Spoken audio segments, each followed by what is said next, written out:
তোমাদের অসুখী একজন পাঠ্যাংশ থেকে ইম্পর্টেন্ট প্রশ্নগুলো দেখে নাও।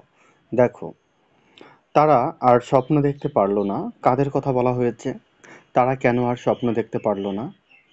পরবর্তী, সেই মেয়েটির মৃত্যু হলো না কেন? মেয়েটির কথা বলা কোন মেয়েটির কথা বলা হয়েছে তার মৃত্যু না হওয়ার কারণ? পরবর্তী দেখো, তারপর তারপর যুদ্ধ তারপর যুদ্ধ তারপর এলো যুদ্ধ আগমনকে অসুখী একজন কবিতায় কোন উপমায় ব্যবহার করেছেন? তারপর যুদ্ধ এলো, যুদ্ধের আগমনকে অসুখী একজন কবিতার কথক কোন উপমায় ব্যবহার করেছেন? নেক্সট, 4 নম্বর প্রশ্ন দেখুন, অসুখী একজন কবিতা অনুসরণে যুদ্ধের অভিধান কিভাবে কতককে বিচলিত করেছে তার পরিচয় দাও।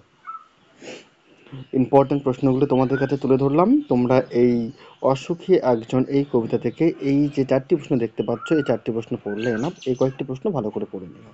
থ্যাংক ইউ, ধন্যবাদ।